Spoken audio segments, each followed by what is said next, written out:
What happens when dignity collides with prejudice at 30,000 feet on a routine flight from Los Angeles to New York? A single moment shattered the illusion of luxury in first class. A woman, quiet and composed, took her seat in 2-0 only to be met with suspicion, hostility, and ultimately violence. A flight attendant's hand struck her across the face, the sound echoing like a gunshot through the cabin. Passengers froze, cameras rose, and whispers spread. "She doesn't belong here." But what no one knew was that this passenger, dressed in jeans and a simple cardigan, was not an outsider at all. She was Dr. Selena Armand, the CEO of the very airline she was accused of deceiving. What unfolded next was not just a confrontation, but the birth of a movement. How did a single act of cruelty expose an entire system of bias? How did one woman transform humiliation into justice and turn a slap into a global demand for dignity? Stay with us, because this is a story you'll never forget. And before we begin, don't forget to like, share, and subscribe, so you'll never miss the stories that shake the skies and move the heart. The sound did not belong on an airplane. It was sharp, raw, and brutal, like a firecracker exploding in the hushed elegance of first class. 50 passengers froze, mouths open, eyes wide, breath caught. A phone slipped from someone's hand and clattered onto the carpet. Another passenger gasped so loudly it echoed against the overhead bins. Dr. Selena Armand swayed where she sat. Her head turned sharply from the impact. For a moment the world went muffled. The taste of iron spread across her tongue. Her cheek seared with heat, as though someone had pressed a branding iron against her skin. She lifted her hand instinctively, fingertips brushing the sting, feeling the small cut where a ring had grazed her. The flight attendant who had struck her, Corinne Voss, stood rigid, chest heaving, eyes flashing with something between fury and panic. The entire cabin had witnessed it, yet silence weighed heavier than the pressurized air around them. It was as if the plane itself held its breath. Selena's eyes, when she lifted them, were ice. No tears, no scream, no collapse, just a silence so steady it carried its own power. Her stillness unnerved everyone more than shouting ever could. A storm had just broken, but no one on board understood that this slap was not the climax. It was only the beginning. 20 minutes earlier, no one would have imagined this. 20 minutes earlier, Dr. Selena Armand had walked through the boarding gate at Los Angeles International with the measured confidence of someone who had earned every ounce of her place in the world. She wore a navy cardigan, jeans that were worn but neat, and carried a scuffed leather satchel that had traveled as many miles as she had. Her pace was calm, almost unhurried, the kind of movement that belonged to a seasoned traveler who knew exactly how airports breathed. Nothing in her appearance screamed wealth. Nothing signaled power. That was intentional. As the CEO of Astrojet Airways, Selena could have been ushered to a private lounge, could have demanded champagne before the boarding door even opened. Instead, she had bought her own ticket under her maiden name. No press, no assistance, no entourage. She wanted to see the airline through her passengers' eyes. She wanted to know how it felt to sit in 2A, not as the woman who signed contracts and negotiated with regulators, but as someone ordinary, someone invisible. What she found, in those brief minutes before takeoff, was uglier than she had anticipated. Corinne Voss had noticed her the moment Selena settled into her seat. 15 years of first-class service had trained Corinne to read people at a glance: their shoes, their watch, the cut of their jacket. She prided herself on knowing who belonged and who didn't. Selena, with her understated clothes and quiet manner, did not fit the profile. "Excuse me," Corinne had said, voice crisp as glass, hovering at Selina's shoulder. "May I see your boarding pass?" Selina had looked up with a polite smile and handed it over without hesitation. The attendant's eyes had narrowed as she read the name. "Selina Moore. Is that you?" "Yes," Selina had answered evenly. "My maiden name. I sometimes use it for personal travel." Corinne had pursed her lips. People who used more than one name, in her experience, were up to something. She glanced around the cabin, where the other passengers, wealthy, white, effortlessly comfortable, were tucking jackets into overhead bins, adjusting cufflinks, laughing softly. Selina stood out, not just by skin, but by presence, an unfamiliar chord in a polished symphony. "I'll need to see additional identification." Corinne had announced loudly enough for passengers across the aisle to turn their heads. Selina had obliged, producing her driver's license. Corinne scrutinized it with exaggerated care, as though she were a bouncer checking a fake ID. She finally handed it back, her disappointment clear in the downturn of her mouth. From the row ahead, Gregory Ashcroft had leaned toward his wife, Lillian. "I wonder how she managed to afford this ticket," he muttered. "Probably used miles, or some company perk." Lillian had nodded knowingly, not lowering her voice. "You can always tell when someone doesn't really belong in first class. The way they sit, the way they look around. It's obvious." Selina had heard every word. She'd also noticed how Corinne offered champagne to everyone else and somehow skipped her. She'd noticed the eyes that followed her when she walked to the lavatory, as if she were a trespasser in her own cabin. For 25 years she had been fighting for her place in boardrooms, in negotiations, in a world that rarely expected women like her to lead. She had turned Astrojet from a regional carrier into one of America's major airlines. She had endured recessions, fuel crises, hostile takeovers, and the endless strain of proving herself twice over for half the recognition. Yet here, in the seat she had paid for, in the airline she had built, she felt unwelcome. By the time the aircraft doors closed, Corinne's suspicion had hardened into hostility. She summoned her colleague Marla Keene.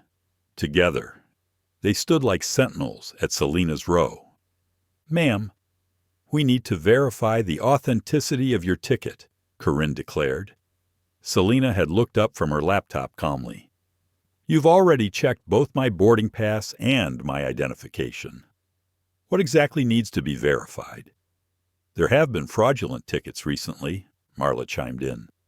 "That seems unnecessary," Selina replied softly. "Is this standard procedure for all passengers?" Corinne's cheeks flushed. "It's standard when we have reasonable suspicion." The phrase cut sharper than a blade.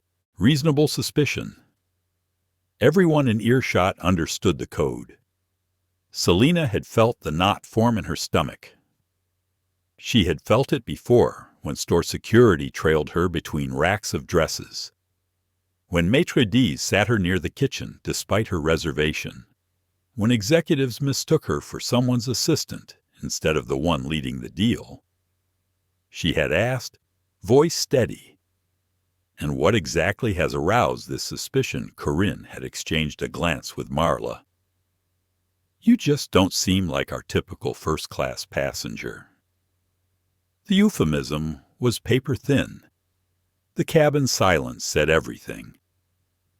Selina had pulled out her phone then, her fingers moving across the screen. To Corinne, it might have looked like nervous texting. In truth, she was documenting names on badges, times, seat numbers of passengers recording. She sent a message to her legal counsel. Need standby. Significant discrimination incident on Flight 1187. When Corinne barked, "Ma'am, put your phone away," Selina had simply glanced around. Dozens of other passengers had their phones out, some openly recording, yet only she was called out. Her calm response: "I see other passengers using their phones." "Those passengers aren't causing problems," Marla had snapped. "Problem passenger. For existing in 2A.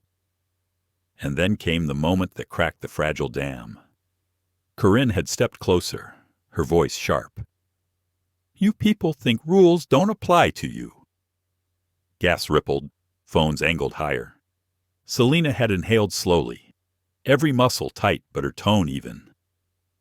"I have complied with every request." "You've crossed a line." And then the slap. Out of nowhere. Corinne's hand lashed across her face. The silence afterward was deafening. Selina's cheek burned. A drop of blood traced her jawline. Slowly, deliberately. She raised her eyes. No words yet. No fury unleashed. Just a stillness so profound it made the hair rise on every neck in the cabin. Corinne realized, too late, that she had crossed a boundary that could never be undone. The storm had only begun. The boarding gate was its usual chaos of rolling suitcases, impatient glances at phones, and the faint scent of pretzels from the concourse. Dr. Selina Armand stood quietly at the edge of it all, her satchel strap cutting a familiar groove across her shoulder. She had chosen not to use her VIP clearance, not to signal her status as the chief executive officer of Astrojet Airways.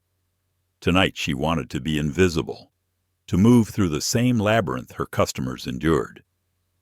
She had purchased her ticket under her maiden name, Selina Moore, something she often did for personal travel. It was a small trick that gave her the anonymity she craved. No gate agents scrambling, no supervisors rushing to upgrade her, no hushed announcements over radios, just another traveler in jeans and a cardigan, tired from a week of negotiations, hungry for a quiet seat where she could finish her notes before the red-eye flight to New York.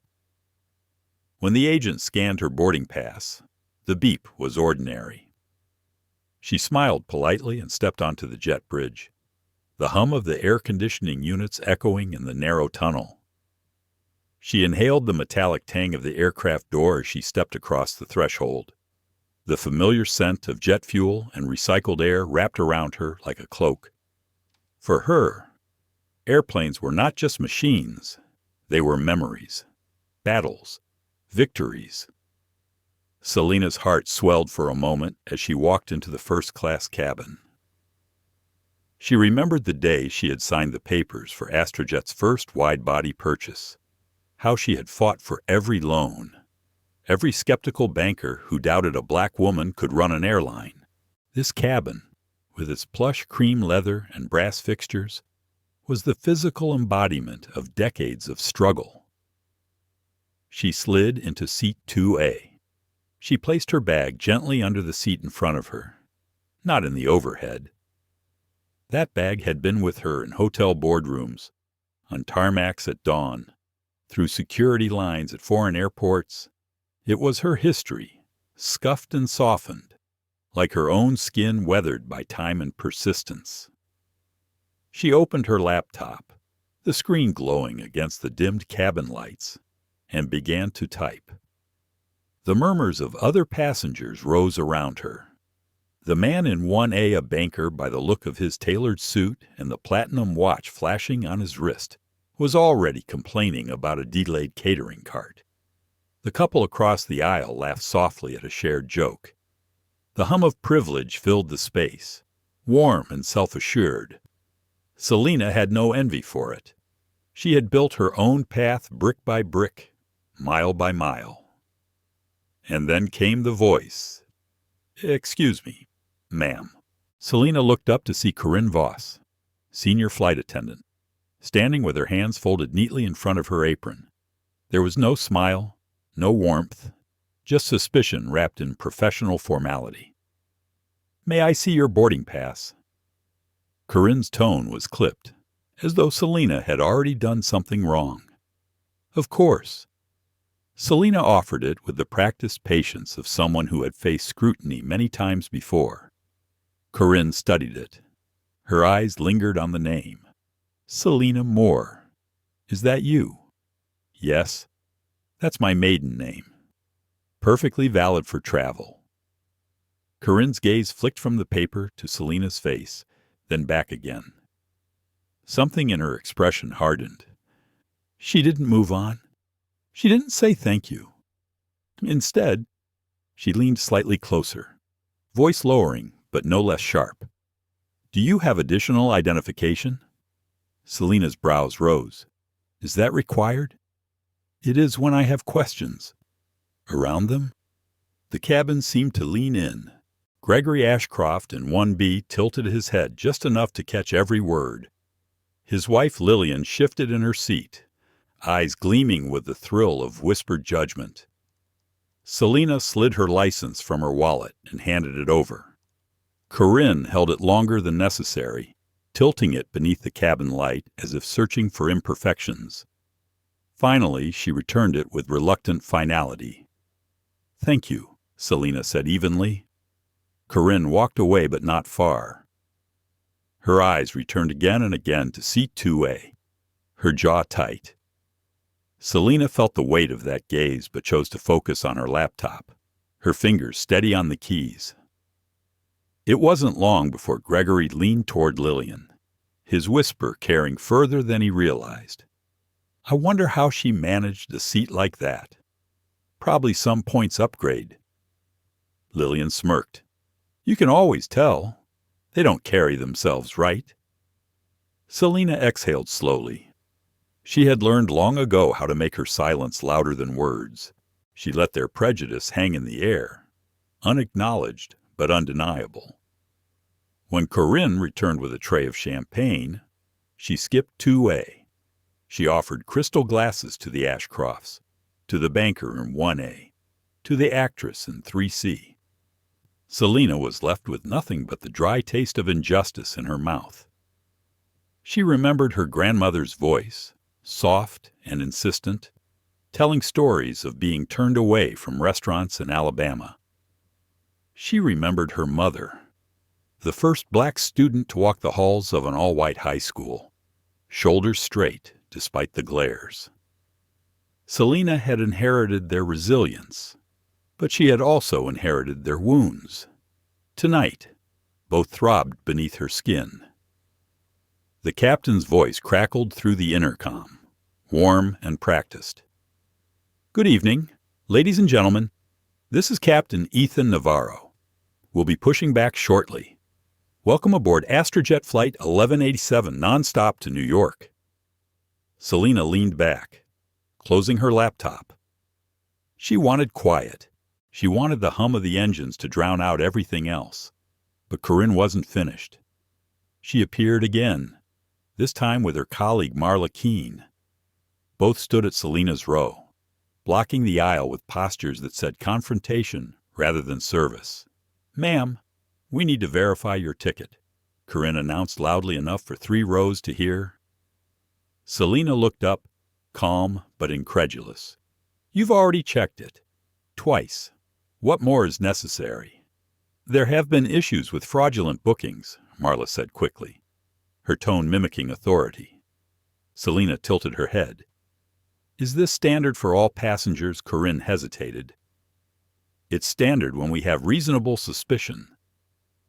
The words dropped heavy into the cabin. A few passengers shifted uncomfortably. Reasonable suspicion was a phrase drenched in history, too often a shield for prejudice. Selina felt the knot return in her stomach. She thought of countless boardroom glances that had measured her skin before her skill. She thought of the security guard who once followed her through a boutique. She thought of the whispers she had ignored for decades, because ignoring them was the only way forward. But tonight, ignoring was no longer enough. What exactly is suspicious about me? Selina asked softly, her eyes never leaving Corinne's. Corinne's lips pressed thin. You just don't seem like our typical first-class passenger. The euphemism hung in the air, fragile but obvious. Everyone knew what it meant. Selena pulled out her phone. Her fingers moved quickly across the screen. She logged the time, the names on their badges, the faces watching, the ones recording. She sent a message to her legal counsel. Isabella Crane incident. Developing. Flight 1187. Need standby. Prepare response plan. Corinne's voice cut through her focus. Ma'am, put your phone away. You're disrupting safety procedures. Selena lifted her eyes slowly. Her voice measured. Other passengers are on their phones. Those passengers aren't causing problems, Marla shot back. Selena's heart pounded, but her expression remained calm. She could feel the storm building, feel the way every glance in the cabin was now trained on her, waiting for her next word, her next movement. She placed her phone on her lap, screen still glowing, and folded her hands gently over it. I will comply under protest, she said clearly, her voice carrying through the hushed cabin. And with that, the roles of villain and victim, of predator and prey, began to reverse in ways no one yet understood. The cabin had gone unnaturally still, as if the aircraft itself held its breath. Seatbelts clicked, phones tilted slightly higher. Every pair of eyes seemed to hover around row 2, waiting for the next spark to catch. Selena Armand sat in 2A with her phone still balanced on her lap. Her posture was calm, but her pulse was loud in her ears. Years of boardroom battles had trained her face to betray nothing, yet beneath her composure lay a thrum of disbelief. She had founded Astrojet from nothing, had turned a scrappy regional outfit into a carrier praised for innovation. And here she was, accused of fraud in her own cabin. Captain Ethan Navarro's shoes tapped softly on the aisle as he approached. He was mid-40s, hair touched with gray, shoulders broad in his crisp uniform. He had been making his usual pre-flight rounds, but the tension at 2A pulled him in like gravity. Everything all right here. His tone carried the patience of someone used to diffusing turbulence. But his eyes flicked between the flight attendants and Selena. Corinne Voss straightened, her voice suddenly louder, as though volume could manufacture legitimacy. Captain, this passenger has refused to properly verify her ticket. We have concerns about authenticity. Selena turned her gaze to him, steady, unwavering. I've provided my boarding pass and identification, both matched. What I am asking is why I alone am being subjected to additional scrutiny. Navarro's brow furrowed. He took the documents Corinne thrust into his hands, glanced at them, and frowned. These look legitimate. What exactly is the problem? We're just being thorough, Corinne replied quickly, though her confidence wavered. Perhaps ground services should recheck, Marla Keene added, as though repetition might cover the cracks forming in their authority. Selena felt her phone buzz in her lap. A message from Isabella Crane appeared. We're monitoring. Document everything. Signal if intervention needed. She exhaled softly, her jaw tightening. The support steadied her spine. I want it noted, she said clearly, her voice carrying to every corner of the cabin, that I am being subjected to additional procedures not applied to others. And I believe this treatment is based on my race. I am complying under protest. The word race sliced through the air. A ripple of unease moved across the passengers. Some shifted in their seats. Others leaned forward, eyes bright with morbid curiosity.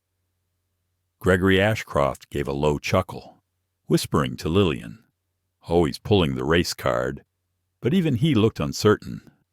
Navarro inhaled, clearly torn between appeasing his crew and recognizing the gravity of her accusation.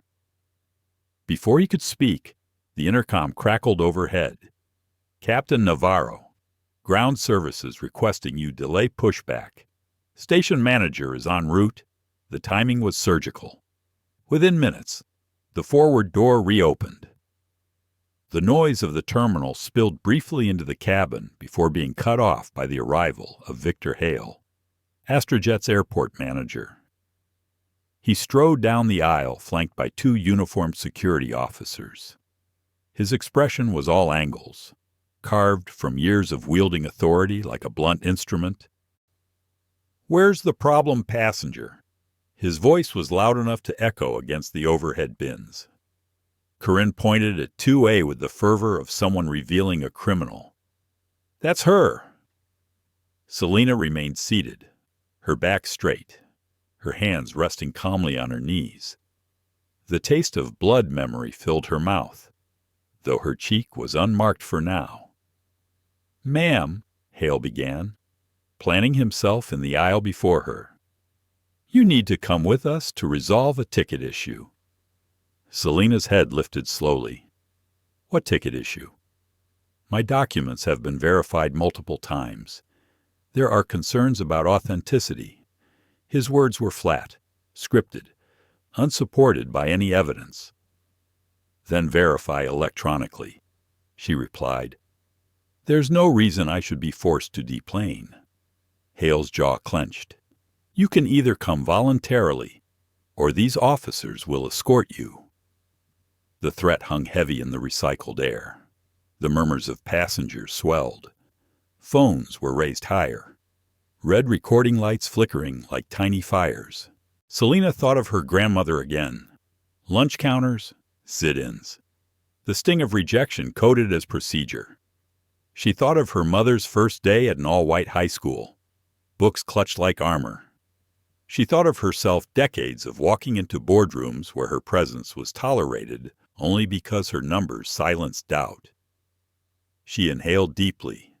"Mr. Hale," she said, her voice level. "What you're doing right now is illegal discrimination. And it's being documented by dozens of witnesses." The words landed like a verdict for a heartbeat. Hale faltered, then his tone sharpened. "You don't get to lecture me about the law. Security escort her off the plane." The officers shifted uneasily. Uncertainty etched across their faces. They had trained for unruly drunks, for passengers refusing masks. Not for this, a composed woman calmly asserting her rights while cameras rolled. And then Corinne Voss snapped, "You know what?" Her voice cracked into a shriek as she stepped closer to Selina. "I'm sick of people like you thinking you can just waltz into first class like you own the place." The slap came fast. A sharp crack, loud as a bursting balloon. Gas erupted. 50 passengers froze. A dozen phones captured the moment from different angles. Selina's head turned with the force, her cheek flaring with instant pain. She tasted copper, felt the sting of a ring cutting skin. For a moment, silence. Selina lifted her hand to her cheek. Her fingers came away streaked red. She looked back at Corinne, her eyes suddenly colder than steel. "Did you just assault me?" The cabin detonated into chaos. Voices shouted. Some cheered. Gregory pumped his fist. Lillian clapped once, a nervous, hateful gesture. Others recoiled in horror. Dr. Camille Foster in 3C half rose from her seat, calling out. That was completely uncalled for. She had it coming. Lillian shot back, her voice icy. Maybe now she'll learn respect. Selina's breath was steady despite the hammering of her heart. She lifted her phone deliberately, dialing a number no one expected her to know. She pressed call and held it to her ear. "This is Selina Armand," she said into the hush that followed. Her voice carried across the stunned cabin. "I need immediate legal response. I've been assaulted by a crew member in front of witnesses on Flight 1187. Hale's hand darted forward. "You're not making any calls until this is resolved." Selina pulled her phone back, her tone dropping to an icy warning. Don't touch me. I have every right to contact counsel after being assaulted. Corinne laughed harshly, her own panic spilling into cruelty. Counsel, please. You probably got that number off a bus bench at. Selina's eyes fixed on her, no longer calm but dangerous. You have no idea who you just hit. Do you? I know exactly what I hit. Corinne sneered. A scammer trying to game her way into first class. Selina rose slowly, her presence filling the aisle. Taller now, stronger. When she spoke, her voice cut through every shout, every whisper. My name is Dr. Selina Armand. I am the Chief Executive Officer of Astrojet Airways. This is my airline. This is my plane. And you've just made the biggest mistake of your career. For 3 seconds, silence reigned. Then the cabin erupted. Passengers scrambled to verify her claim on their phones. Screens lit up with images of her on business news sites. Her face unmistakable, even beneath the blood on her cheek. Dr. Camille Foster held her phone high. She's telling the truth. She's the CEO.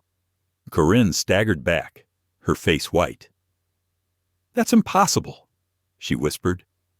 Hale's phone buzzed urgently. He fumbled to type her name, and the search result hit him like a punch. It was true, and everything he had done was now public record, recorded from a dozen angles. Gregory Ashcroft's voice rose above the noise, desperate and mocking at once. There's no way. Look at her. She doesn't belong in that seat. But already his words were drowned by gasps, murmurs, outrage spreading like fire. Selina stood calm, a single line of blood tracing her cheek, her eyes reflecting fury wrapped in composure. The power in the cabin had shifted in an instant, and everyone knew it. The name hung in the air like thunder rolling across the cabin. Dr. Selina Armand, CEO of Astrojet Airways. The words struck every passenger differently, but all with undeniable weight. Some gasped aloud. Others leaned forward, scrolling frantically on their phones. Within seconds, image searches confirmed.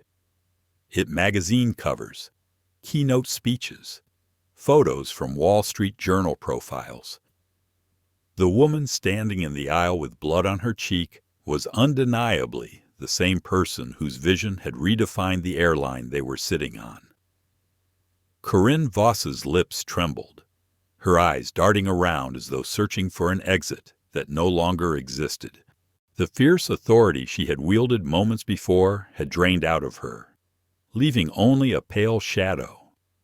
Marla Keene looked equally stricken, her mouth opening and closing without sound, like a fish pulled from water. Victor Hale's phone was already buzzing with calls from headquarters. His fingers shook as he tried to type responses while simultaneously staring at Selina. The ground beneath him seemed to tilt, the firm authority he had brought on board collapsing with each passing second. Passengers, once passive, erupted into chaos. A few shouted in outrage at what had happened. Others muttered in disbelief. A chorus of whispers passed from seat to seat, carried on the hum of recirculated air. Someone cried out, "She's the CEO. My God, she's telling the truth." Dr. Camille Foster moved into the aisle, steady and purposeful. "Miss Armand," she said, deliberately using her professional title. "I witnessed everything. I'm a physician, and I can document your injuries. I also recorded the incident." She held up her phone, screen glowing with evidence. Selina inclined her head toward the doctor, her voice calm despite the fury that burned beneath. "Thank you, Dr. Foster. Your testimony will be critical." Gregory Ashcroft, face flushed, slammed his palm against the armrest. "This is ridiculous. Just because she's some executive doesn't mean she can play the victim. She was disruptive, and now she's pulling rank. His wife Lillian added sharply, "Look at her. She doesn't carry herself like someone in first class. She doesn't belong." The words rang with venom, but they fell flat now. Screens in nearly every row glowed with Selena's official biography. Passengers scrolled through profiles describing her as the youngest black woman to lead a major U.S. airline, a visionary strategist, the architect of Astrojet's meteoric rise. Their eyes flicked from screen to aisle, from the polished images online to the bloodied woman standing tall before them. Selena ignored the Ashcrofts. Her attention locked instead on Victor Hale, who was clutching his phone like a lifeline. "Mr. Hale," she said, voice sharpened with steel, "you need to understand the magnitude of what has just happened. Your crew attempted to remove me without evidence. A senior flight attendant assaulted me physically, and passengers are live-streaming this to the world." Hale swallowed hard. "Miss Armand, I didn't know you weren't supposed to know." Selena cut in, her words crisp, controlled. "You weren't supposed to need my title to treat me with dignity. You were supposed to see me as a passenger, a human being. That's where you failed." Her phone vibrated again. This time she raised it, pressed a button, and held the device at chest level. "Lawrence," she said, her voice calm. "You're on speaker." The cabin hushed. The name Lawrence was followed by the unmistakable tones of authority that came through the line. "Selena, this is Lawrence Whitfield. I've just been briefed. Are you injured?" Selena's cheek stung as she touched it gently. "A laceration from where your employee struck me. But what concerns me more is the culture that allowed this to happen." There was a pause. Then Whitfield's voice, steady and grave. "We're convening the board tonight. Every action necessary will be taken. Who is responsible?" Selena turned her gaze toward Corinne Voss. The flight attendant sat heavily in a nearby seat, her hands pressed against her lap, her face ashen. Tears welled, but did not fall. "Corinne Voss assaulted me," Selena said. "Marla Keene participated in discriminatory treatment. Victor Hale escalated without evidence and ordered my removal. Multiple passengers cheered the assault, and all of it is documented." Hale's face drained of color. He tried to interject. "Mr. Whitfield, there may have been misunderstandings. Mr. Hale." Whitfield's voice sliced through like a blade. "Are you suggesting that our CEO bears responsibility for being struck by a member of our crew's silence?" Hale's throat bobbed, but no words came. He knew the answer would only bury him further. Selena spoke again, her tone deliberate. "Lawrence, I need immediate removal of the responsible crew from duty. I need passenger statements collected, and our crisis management team must be activated now. Social media is already carrying the story. We have minutes, not hours." Whitfield responded without hesitation. "Consider it done. You have full authority." The line clicked dead. The cabin buzzed with whispers. Dozens of passengers typed furiously on their phones, some narrating into live feeds, others firing off texts to friends and family. The incident was no longer contained to one cabin. It was exploding across the digital world. Selena turned to Corinne, who had finally found her voice, broken and trembling. "Please, Miss Armand," she whispered.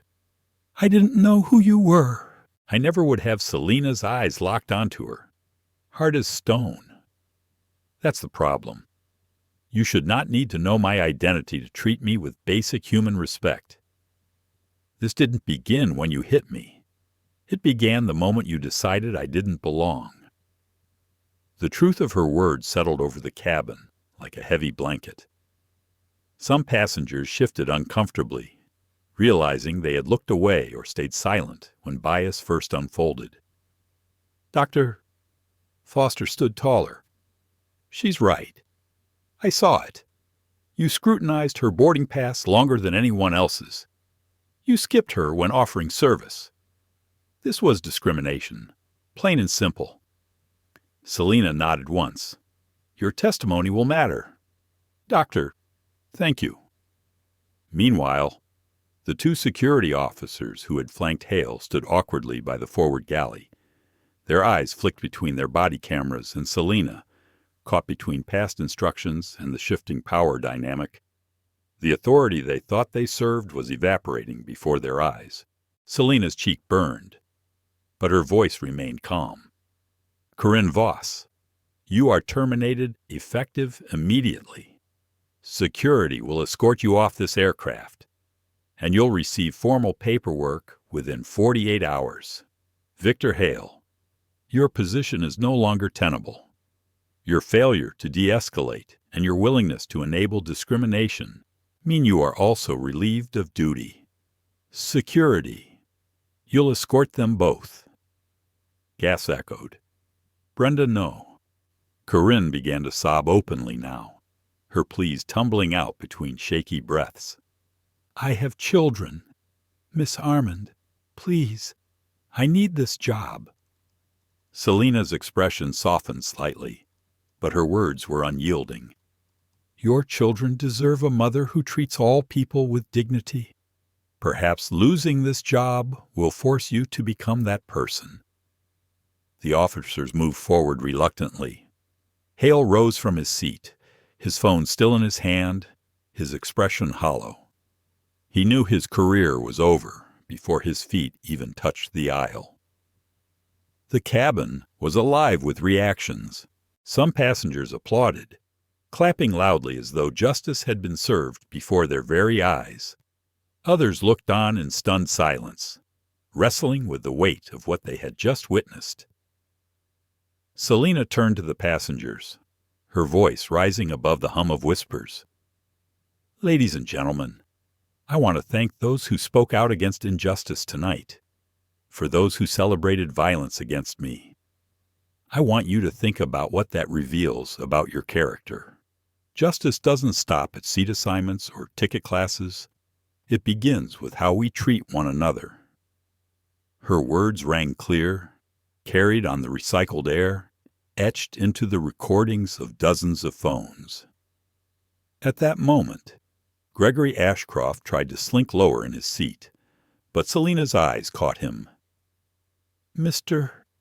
Ashcroft, she said evenly, your celebration of violence against a black woman has been recorded and shared. While I cannot control how your employer responds, I can control who flies my airline. You are hereby banned from Astrojet Airways. Gregory's face turned crimson. You can't do that. I'm a platinum member. Not anymore, Selina replied coolly. Security will escort you off as well. The officers hesitated, then moved toward his row. Lillian sputtered in disbelief, clinging to her handbag as though it were armor. But the order was clear, and the authority behind it undeniable. The dismantling of power was swift, thorough, and public. Every moment was captured by phones, every sentence immortalized online.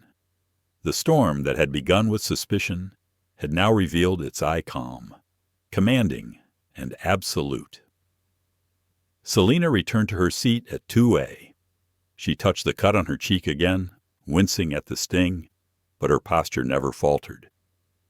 She began typing notes on her phone, documenting names, times, and actions with the precision of someone who knew every detail mattered. Beyond the cabin walls, the story was spreading across social media like wildfire. Hashtags were forming, news alerts were buzzing, stocks were already dipping. Inside the cabin, one truth was inescapable. The storm had broken, and nothing would be the same again. The cabin did not return to normal. Even after Corinne Voss and Victor Hale were escorted away. Even after Gregory Ashcroft sputtered his protests as he was marched down the aisle. The air inside felt charged, brittle, alive with tension. Passengers whispered, exchanged glances, and refreshed their phones for updates. Some leaned toward the windows, as though the dark sky beyond could offer an escape from what they had just witnessed. Selina Armand sat quietly in her seat, her posture straight, her cheek still throbbing from the slap that had set this storm ablaze. A folded napkin pressed gently against the cut slowed the trickle of blood. She breathed deeply, counting each inhale and exhale, reminding herself that composure was power. She knew the eyes of 50 passengers, dozens of cameras, and an entire digital world were fixed on her. Her phone buzzed again. This time it was Isabella Crane, her chief legal officer. Selina answered with a calm, "Go ahead," her voice steady though her body ached. Isabella's tone was brisk, urgent, threaded with controlled fire. "Selina, the footage is everywhere. It's on Twitter, TikTok, YouTube. News outlets are running it in breaking segments. We have to assume full-blown crisis management mode. I need to know your physical condition for the official record." Selina's eyes flicked toward Dr. Camille Foster, who was still standing a few rows away, quietly reassuring nearby passengers that everything would be documented. "I have a laceration on my cheek, confirmed by a physician witness. No concussion symptoms, no loss of consciousness. I am stable." "Good," Isabella replied. "We'll file it in our first official statement. The board is convening within the hour. Lawrence wants you on video call as soon as you're ready." "Selina, this is the most serious reputational crisis Astrojet has ever faced. But it could also be the most transformative moment." Selina ended the call and let the word settle. Transformative moment.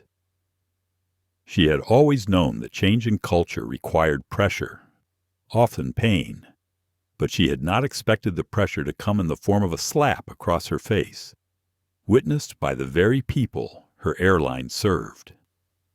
Captain Ethan Navarro approached cautiously, his hat tucked under his arm, his face grave.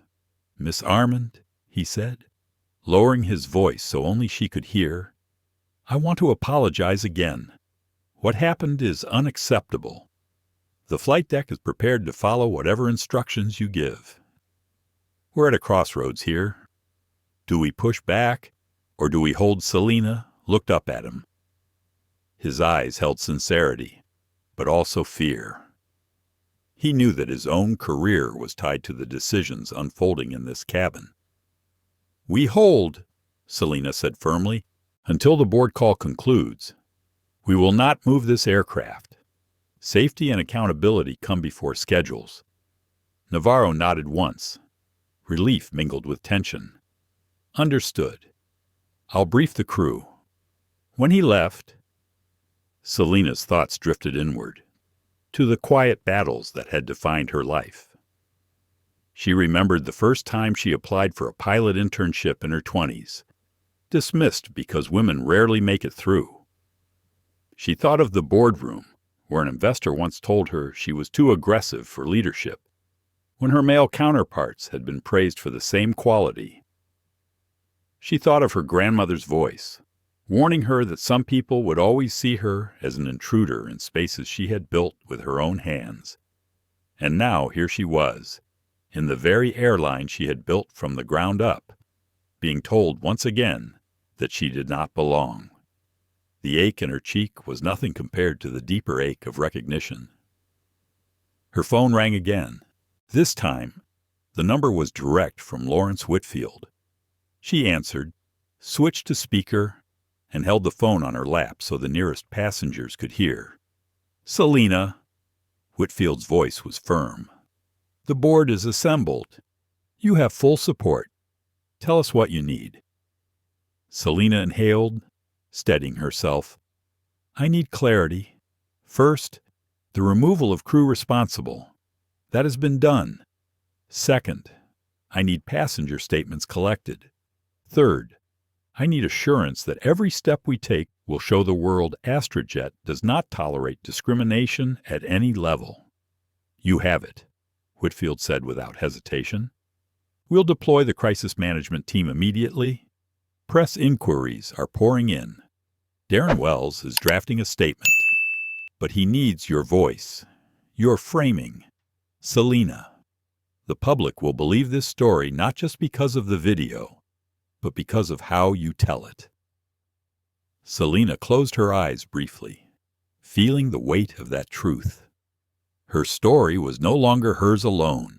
It belonged to the millions of people who had experienced similar indignities, though without cameras, without titles, without platforms.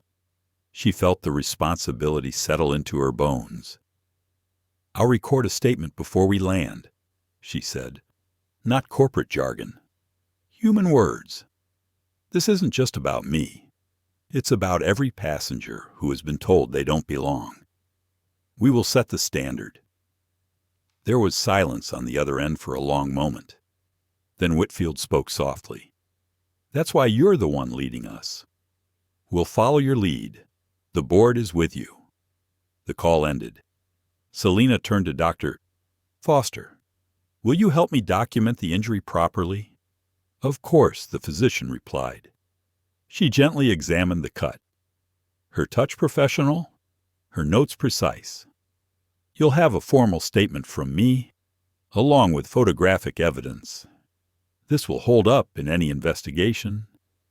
Around the cabin, passengers leaned closer, some emboldened by the shift in power. A young man in seat 5C raised his hand awkwardly. Miss Armand, I recorded the entire thing. I didn't say anything at first, and I regret that. But I want to give you my video. You should have it. Selena met his eyes and gave him a small nod. Thank you. Doing the right thing afterwards still matters. More passengers followed, offering footage, words of support, even apologies for their earlier silence.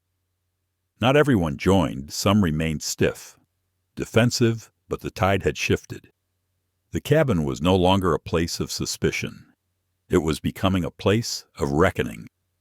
Hours later, as the plane remained at the gate under delay, the official board meeting convened. Through her phone, propped up on the tray table, Selena faced a mosaic of directors in suits and polished offices. Some looked shaken, others angry, but all were listening. She described the events without embellishment, her tone calm, precise. She recounted the extra scrutiny of her boarding pass, the refusal of service, the manufactured reasonable suspicion, the physical assault. She described how passengers reacted, how Dr. Foster intervened, how social media amplified the incident. She showed them her cheek, the small wound stark under the cabin lights. One director, older, his voice thick with disbelief, muttered, "In our own cabin." To our own CEO, "Yes," Selena replied simply, "and to countless passengers without my title, without my power. That's the reality we must face. This isn't about me alone. It's about the culture that allows bias to masquerade as professionalism. We cannot issue another hollow apology. We must transform." Whitfield leaned forward on his screen. "What do you propose?" Selena's voice grew stronger, carrying the conviction that had sustained her career. Immediate zero-tolerance policy for discrimination, applied equally to staff and passengers. Mandatory bias training across all departments. An anonymous reporting system monitored by independent auditors. A civil rights advisory board to guide our reforms. And a fund $10 million to start for inclusion initiatives across the industry. We won't just fix Astrojet. We'll lead aviation. The directors exchanged looks. Some nodded, others frowned, calculating costs, public perception, stock reactions. Finally, Whitfield spoke. "Consider it approved. Draft the plan. We'll back you fully." Selena ended the call. The plane was still, the passengers restless, but she felt something shift inside her. Pain and humiliation had become fuel. What had begun as an attempt to push her out of her rightful seat was becoming the catalyst for systemic change. She leaned back in seat 2A, closed her eyes briefly, and let the hum of the aircraft wrap around her. The storm had not passed, but she was no longer bracing against it. She was steering into it, determined to emerge with something stronger than survival transformation. The engines hummed low as the aircraft still lingered at the gate. Tension rippled through the cabin like static before a storm. Passengers kept their eyes fixed on Selena Armand, their phones buzzing with a constant stream of notifications. The viral eruption outside the fuselage was already shaping into a narrative, one no airline public relations department could control. Selena sat with her phone in her lap, watching the flood of messages roll in. Dozens of friends, colleagues, and even strangers were sending her screenshots of news tickers. Astrojet CEO assaulted mid-flight. Video surfaces of first-class altercation. #Astrojet crisis trending worldwide. Some messages offered solidarity. Others were filled with shock, but all carried the same weight. The incident had moved beyond the cabin. It had become global. Captain Ethan Navarro returned once again, his face set with quiet urgency. "Miss Armand," he said, speaking low but clear enough for nearby passengers to hear, "Headquarters has authorized departure. Once you confirm, we can leave now, but if you'd prefer we hold longer, we will." Selena studied the captain. His uniform was crisp, his posture steady, but his eyes betrayed the uncertainty of a man navigating unfamiliar terrain. "We depart," she said at last, "but we do it with clarity. Announce to the passengers that the delay was due to a disciplinary matter, resolved in accordance with company policy. Keep it factual, not defensive. Let them know their safety and dignity remain our priority." Navarro nodded, grateful for her decisiveness. "Understood." Moments later, his voice carried through the cabin speakers, calm and practiced. "Ladies and gentlemen, thank you for your patience during this delay. A personnel matter required resolution before departure. That has now been addressed. We will be pushing back shortly. We remind you that your comfort, safety, and respect are our highest priorities." The cabin stirred with murmurs. Some passengers exhaled in relief. Others tapped furiously on phones to post the announcement. The wheels began to roll, and with a gentle shudder, the aircraft eased away from the gate. As the plane ascended, climbing into the indigo night, Selena closed her eyes briefly. She could feel the sting of her cheek every time the skin shifted, a reminder carved into flesh of what had transpired. Yet beneath the physical pain simmered a storm of reflection. She replayed every word, every gesture, every assumption cast upon her. She had chosen to fly under her maiden name, to observe her airline through the eyes of an ordinary passenger. Now she wondered if she had underestimated the depth of bias ingrained in those who should have embodied Astrojet's values. Her phone buzzed again. A notification from the news app flashed across the screen. CNN breaking news. Passenger identified as Astrojet CEO, physically assaulted in first class. Video confirmed authentic. Stock trading halted pending news conference. Selena turned the phone face down. She could not afford to be distracted by every headline. Instead, she allowed herself a moment of silence, the gentle thrum of the engines filling her ears. She thought of her mother's words, spoken decades earlier when Selena was a girl preparing for her first school debate. "Remember, child, they'll expect you to shrink. Don't. Take up space with your truth." Her truth was now stretched across thousands of screens. No shrinking was possible, even if she had wanted it. Dr. Camille Foster leaned over from across the aisle. "Selina, are you all right?" she asked softly. "The altitude might aggravate the swelling. I've got a small cold compress in my bag if you'd like." Selina smiled faintly. "Thank you, Doctor. I'll take it." Camille retrieved a gel pack wrapped in a cloth and gently pressed it to Selina's cheek. The coolness eased the heat, offering temporary relief. "You know," Camille murmured, "I've been on dozens of flights where I've been looked at like I didn't belong. I've never had the power to stop it. What you did tonight, it won't just change Astrojet. It'll change the way people think about these spaces." Selina absorbed the words, letting them settle like seeds in soil. "Change always starts with visibility," she said. "But visibility alone isn't enough. We need accountability. That's the next battle." Rows behind them, passengers scrolled their feeds with wide eyes. The video of Corinne Voss's slap had already been watched millions of times.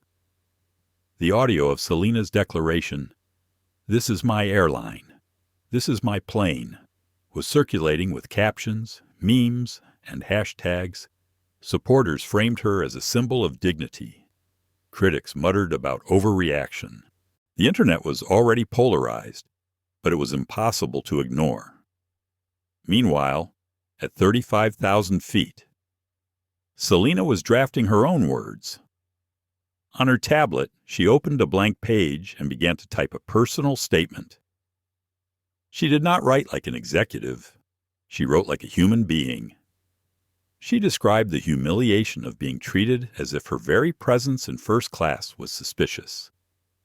She wrote about the violence that followed, about the silence of some passengers, and the courage of others who finally spoke.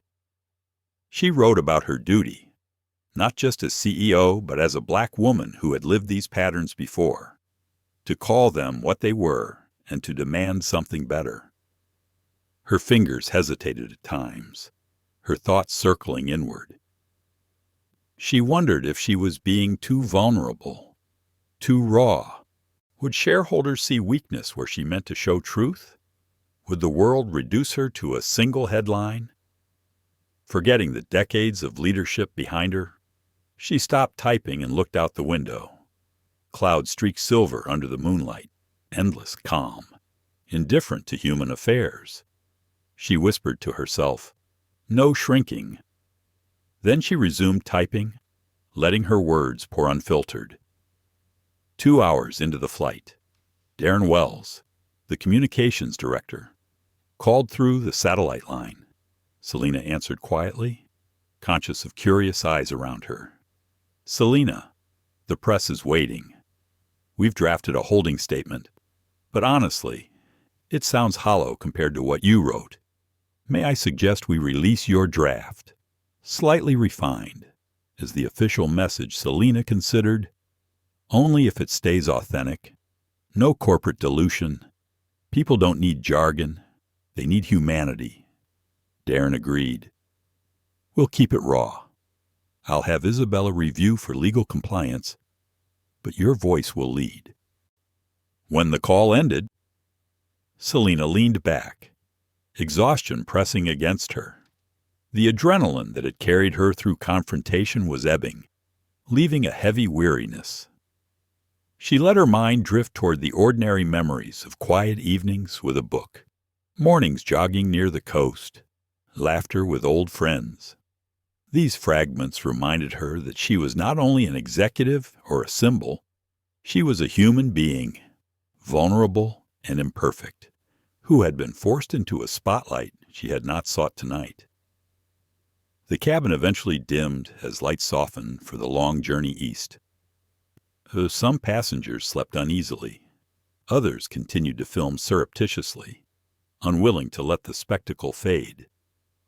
Selina rested, but did not fully sleep. Her thoughts kept circling, her heart alternating between resolve and doubt. What if the backlash grew unbearable? What if her reforms met resistance from entrenched interests? What if this moment, so powerful, now, fizzled into another forgotten outrage?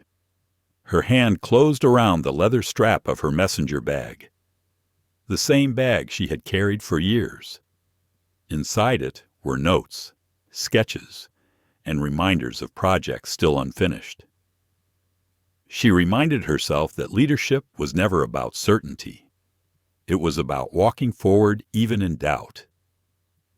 By the time the plane began its descent into New York, the internet had already christened the event with a moniker: the Armand Incident.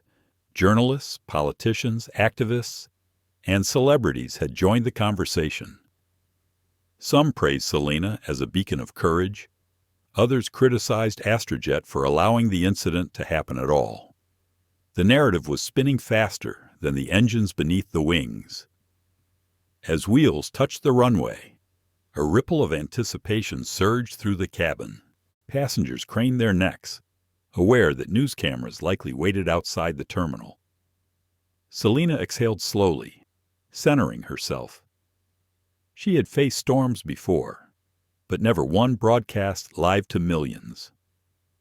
She whispered once more the mantra that had carried her from childhood into the highest office of the airline.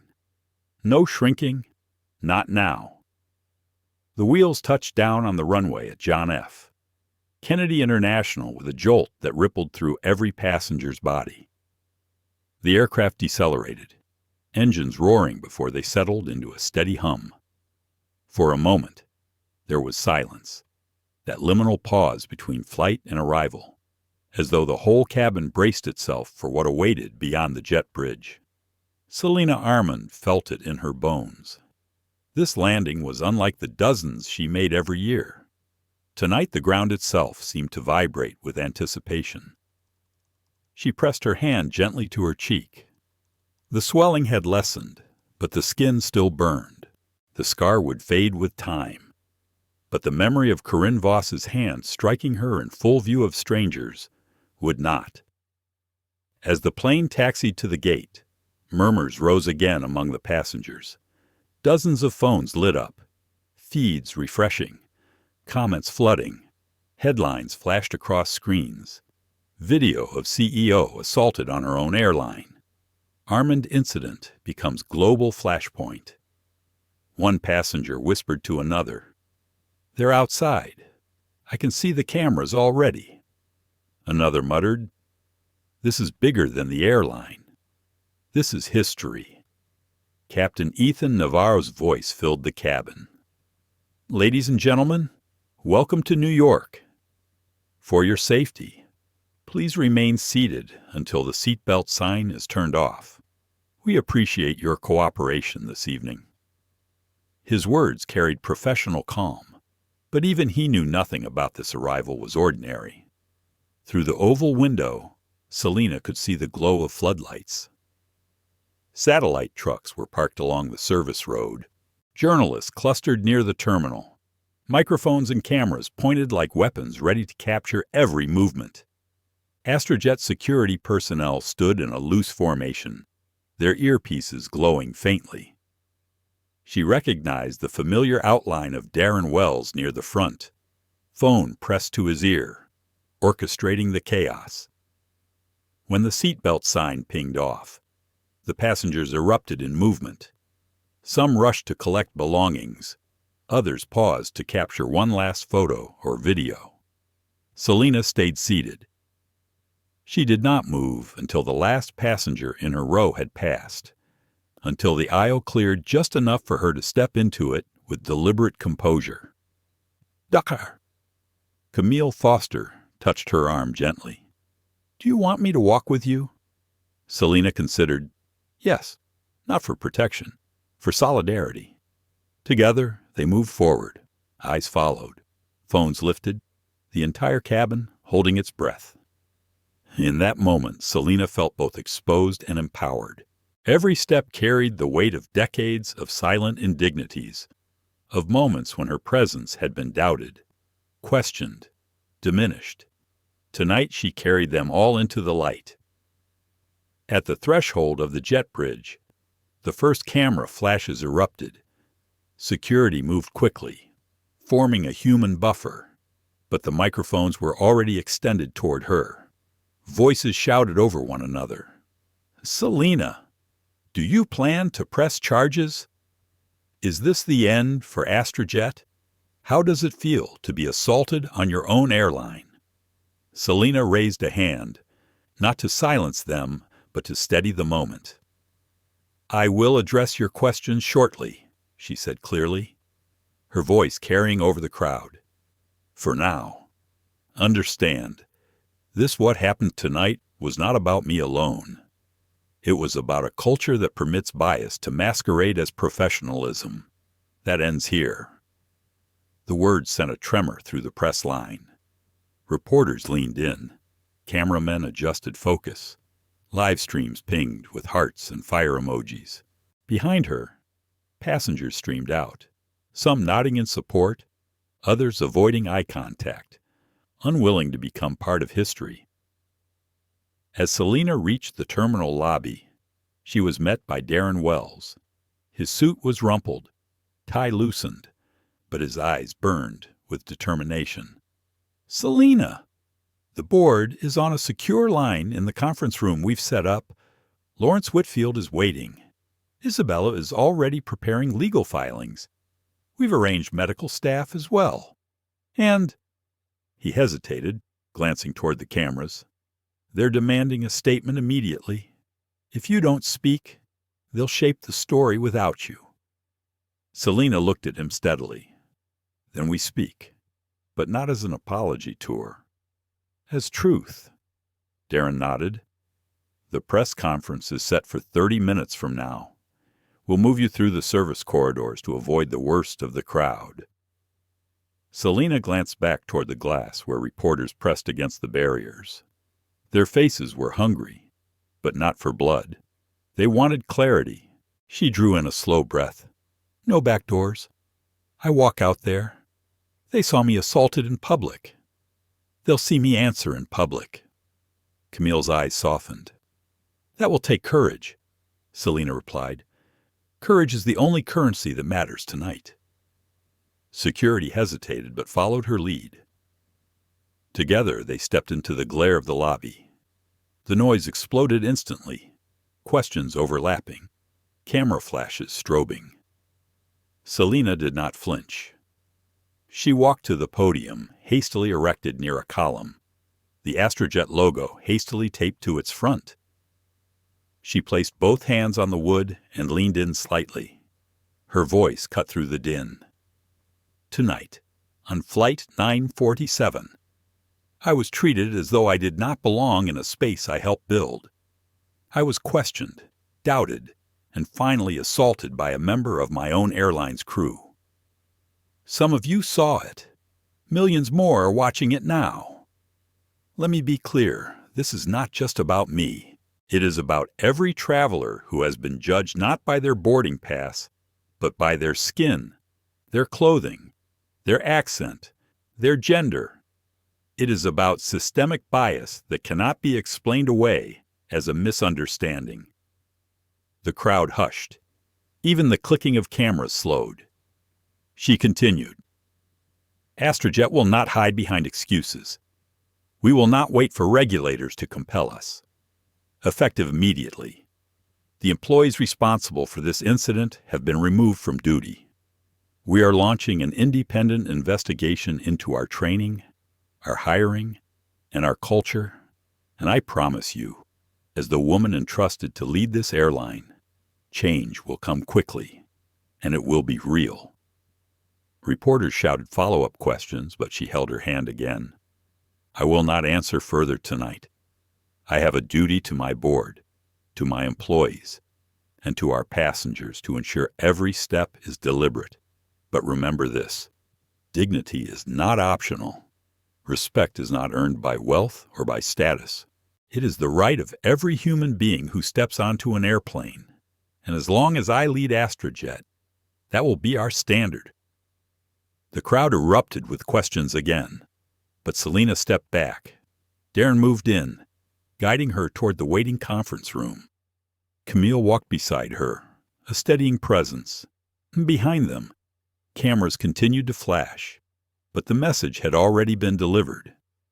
Inside the private room, the atmosphere was different, cooler, quieter, though no less intense. Lawrence Whitfield appeared on a large screen, his expression solemn. "Selina," he said, "we've watched everything. You handled yourself with strength. The board is aligned. We will stand behind you. But be prepared. Regulators are already calling. Investors are demanding reassurance. This is a storm unlike any we've faced." Selina met his gaze without blinking. "Then we face it with truth. We rebuild not just our image, but our culture. If Astrojet cannot lead the industry toward dignity, we don't deserve to exist." Whitfield's eyes flickered with something like pride. "Then let's begin." The call ended, but Selina did not sit. She stood at the head of the table, hands braced against the polished wood, eyes closed for a moment. In her mind, echoes of her grandmother's voice returned. "You will be tested not when the room is quiet, but when the whole world is watching. Remember, child, no shrinking." She opened her eyes. "Let's prepare the framework for reform." She told Darren and Isabella, "This isn't damage control. It's transformation." Outside, the crowd continued to chant her name. Inside, the first seeds of systemic change were being planted. The night sky over Manhattan pulsed with light, towers aglow, the city humming as if it too had sensed that something extraordinary was unfolding. In a conference suite high above Park Avenue, the entire board of Astrojet Airways sat gathered in person and virtually, a rare midnight meeting triggered by a single, shocking event. Selina Armand entered the room with quiet composure. Her cheek, still bruised, was lightly covered with makeup, but the mark of Corinne Voss's strike lingered as a faint shadow. Cameras had caught it, millions had seen it, and now it had become more than an injury. It was a symbol. Lawrence Whitfield rose slightly from his chair as she entered. "Selina, thank you for coming straight here. We are all deeply concerned." She nodded, taking her seat at the head of the polished mahogany table. Darren Wells and Isabella Crane flanked her, their folders brimming with reports and updates. Around the room, directors whispered to one another, papers shuffled, and the tension thickened like fog. Selina placed her phone on the table, screen glowing with real-time updates. Hashtags like CEO assaulted and Astrojet racism storm were climbing at breathtaking speed. Stock alerts scrolled at the top, Astrojet shares down 6% after hours. She folded her hands. "You've all seen the footage. I won't waste time retelling what the world already knows. Tonight, one of our senior flight attendants profiled, harassed, and then assaulted me in front of 50 passengers. She believed I did not belong in the seat I had purchased, and she acted on that belief. She was supported by another crew member, reinforced by an airport manager, and cheered by a paying passenger. This was not an isolated act of violence. It was the culmination of a culture we have tolerated for too long. A director named Henry Dalton cleared his throat. "Selina, no one here excuses what happened, but the scale of public reaction is catastrophic. Investors are panicking. Regulators are circling. We need to stabilize our reputation before this takes down the company." Selina's gaze sharpened. Reputation management without systemic change is theater. We will not pacify this storm with polished statements. We either transform or collapse. Another director, Elaine Monroe, leaned forward. "What do you propose?" Selina took a deep breath.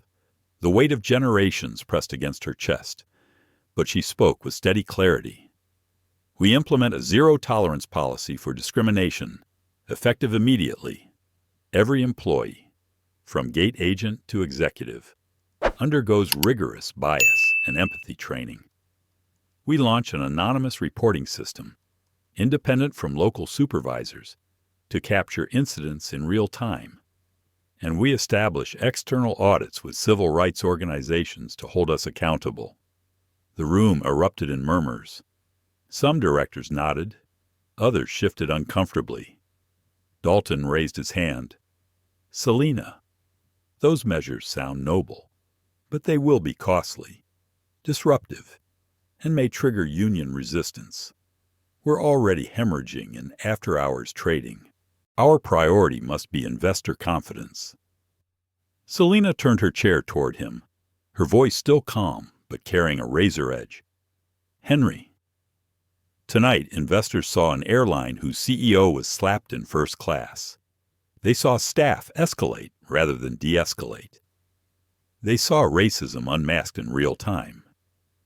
Do you think shareholder value survives if we shrug this off? Transformation is not the costliest option. Inaction is. Whitfield cleared his throat. Selina is correct. The footage is undeniable.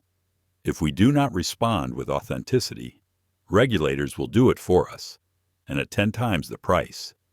Selina leaned forward, her palms pressing the table. This is not about me being CEO.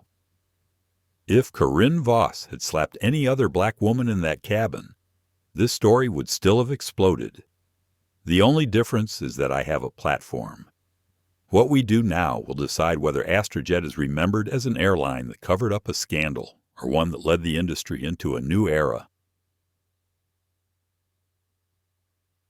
Isabella Crane opened a binder, sliding documents across the table.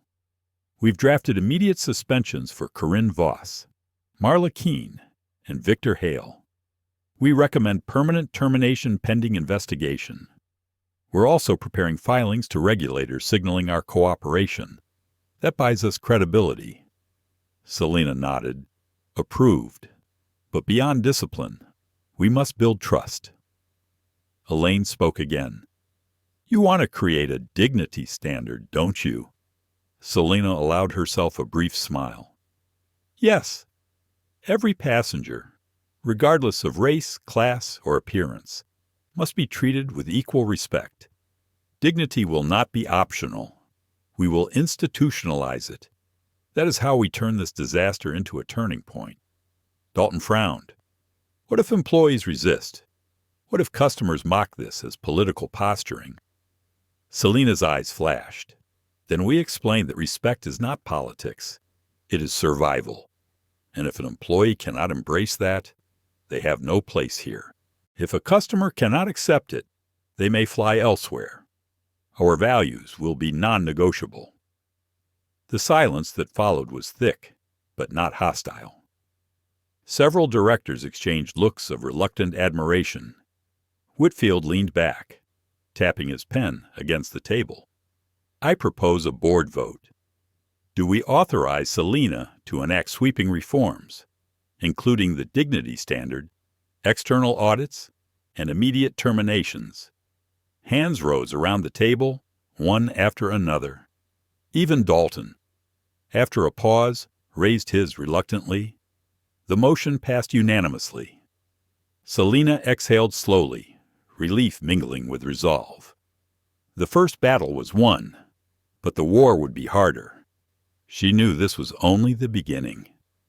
Later, in the quiet of her office overlooking the Manhattan skyline, she allowed herself a moment of solitude.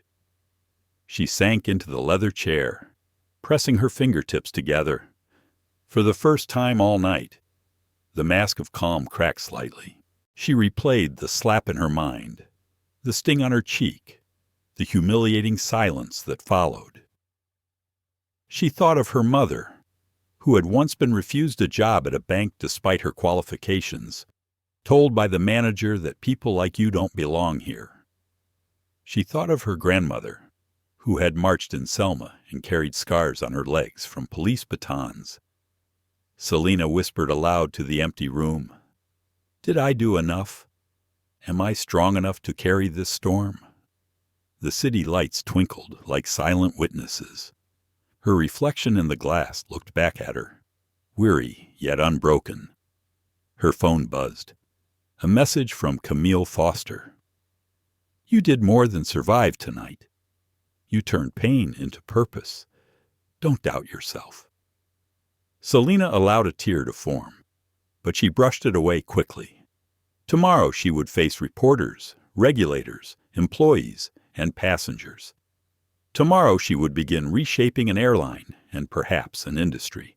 But tonight, for one fleeting moment, she let herself feel the ache, the doubt, the humanity that made her stronger than any title. By the time Selena Armand left the boardroom, the digital storm outside those walls had already grown into a hurricane. Her name, her bruised cheek, and the slap seen around the world had become the dominant conversation online. It was no longer a trending hashtag. It was the headline on every news outlet, on giant screens across Times Square. CNN played grainy clips from passengers' phones, looping the shocking moment when Corinne Voss's hand struck Selena's face. The networks had slowed it down, freeze-framed it, replayed the crowd reactions, and captured the gas that rippled through the cabin. The narrative wrote itself: the CEO of Astrojet assaulted by her own employee because she did not look like she belonged in first class. News anchors debated implications. On one channel, a panel discussed systemic racism in air travel. On another, stock analysts warned of collapsing investor confidence. Activists called it a watershed moment, while skeptics argued over whether the footage had been exaggerated. Selena stood before the windows of her high-rise apartment later that night, looking out over the restless city. Her phone buzzed endlessly with alerts, messages from allies, journalists, employees. Even strangers flooded her inbox. Some offered solidarity. Others demanded answers. One text from her brother read simply, "Proud of you. Don't let them spin this." She closed her eyes for a moment, inhaling deeply. She knew she could not allow exhaustion to dull her edge. The world was watching, not just what she said, but how she carried herself. Every word mattered now. The next morning, a press conference had been arranged at Astrojet headquarters. Outside the building, a sea of reporters and camera crews stretched across the plaza. Protesters held signs that read "Dignity in the skies" and "No more silent flights." Airline staff, some supportive and others wary, lingered on the edges, waiting to hear what their leader would say. Inside, Selena walked to the podium with calm determination. Darren Wells adjusted the microphones, his expression tight with nerves. She placed her notes before her, but did not look down. "Good morning," she began, her voice resonant and steady. "By now, you've all seen the videos. You know what happened on Flight 827 last night. I was profiled, harassed, and assaulted in a cabin that bears the Astrojet name. Let me be clear. This was not just an attack on me. It was an attack on every passenger who has ever been made to feel unwelcome in a place they had every right to be." Cameras clicked furiously. Reporters scribbled notes. "I am not here to relive the humiliation." Selena continued, "I am here to announce what comes next. Effective immediately. The crew members involved have been removed from duty. The airport manager who escalated the situation has been terminated, and Astrojet is launching sweeping reforms to ensure this never happens again." A murmur rippled through the crowd. She spoke with the cadence of someone not only issuing orders, but making promises etched in steel. "We are instituting the dignity standard. Every employee, from flight attendants to executives, will undergo mandatory training rooted in empathy, inclusivity, and respect. We are establishing an independent reporting system for discrimination, accessible to passengers and staff alike. and we will partner with civil rights organizations to audit our practices." Selina paused, letting the weight of her words settle. "These changes will not be easy. They will cost money, time, and energy. But dignity is not optional. Respect is not negotiable. And every passenger who flies with Astrojet will know that they belong." The room erupted with questions. "Selina, how do you respond to critics who say you're overreacting?" She met the journalist's gaze. "If being struck in the face while sitting in a paid seat is not reason enough to change, what would be? If public humiliation broadcast to millions is not enough. What is overreaction is a term used by those who have never lived under constant suspicion. I will not apologize for demanding dignity." Another reporter shouted from the back. "What about investors? Astrojet shares dropped 8% this morning." Selina leaned into the microphone. "Short-term market swings do not scare me. What scares me is an airline that loses its soul. When we lead with values, financial strength follows. Investors who understand that will stay. Those who don't are welcome to leave." Her words, clipped and unyielding, carried across networks instantly. By afternoon, editorials appeared praising her candor and courage. Social media buzzed with admiration. Hashtags shifted from outrage to support Stand with Selina, Fly with Dignity, Justice Takes Flight.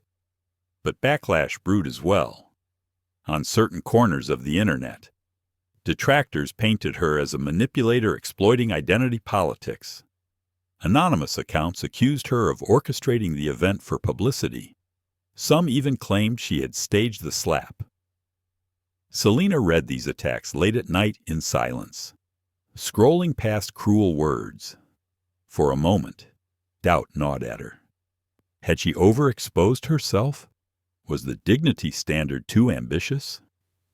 She thought of her grandmother again, who had once told her, "Courage is not the absence of fear. It is the choice to act while afraid." Selina set down her phone. Fear would not dictate her course. The days that followed intensified the storm. Regulators announced federal investigations. The FIA confirmed it was reviewing training standards industry-wide. The Department of Transportation requested detailed reports. Even Congress scheduled hearings, summoning Selina to testify about discrimination in aviation. Meanwhile, passengers worldwide began sharing their own stories under the hashtag #MyFlightExperience. Thousands described subtle slights, overt insults, and humiliating encounters. The viral movement made it clear that what happened to Selina was not isolated. It was part of a broader pattern. Selina saw opportunity within the uproar. At a televised town hall, she sat on stage alongside Dr. Camille Foster and other advocates, listening as everyday travelers spoke of their pain. Tears filled eyes, voices cracked, but hope flickered as they felt heard. Selina promised each of them that Astrojet would not only change itself, but challenge its competitors to follow. Behind closed doors, the backlash remained fierce. Union leaders worried that crew members were being scapegoated. Some directors feared a shareholder revolt, and critics claimed reforms were a distraction from core business. Selina navigated each challenge with quiet steel. She held calls with unions, insisting reforms were not punishment, but protection. She reassured directors that values would drive profitability. She told critics bluntly that those unwilling to evolve would be left behind. Through it all, her inner voice wavered between resolve and fatigue. At night, she replayed the slap in her mind, not as a wound, but as a test. Was she carrying the hopes of too many? Could she bear the burden of transforming an industry alone? But every time doubt surfaced, she returned to the voices of passengers, the applause at her press conference, the letters of support arriving daily. Each voice became a brick in the foundation she was building. A week later, Astrojet's share price rebounded, stabilizing as analysts began to recognize that decisive leadership could restore consumer confidence. News anchors who had once speculated about collapse now praised the airline's transparency. And across social media, a phrase emerged that captured the public imagination. "You never know who owns the plane." It was quoted on talk shows, printed on protest signs, and even painted on murals. It became more than a reminder about Selena's identity. It became a warning against assumptions, a rallying cry for respect. Selena watched the world change around her, knowing this was only the beginning. There would be more hearings, more critics, more resistance. But the firestorm had revealed something vital. Silence was no longer an option. She stood in her office once more, gazing out at the horizon. Her cheek had healed, but the memory of the slap remained etched in her spirit. She whispered softly to herself, "This storm was necessary.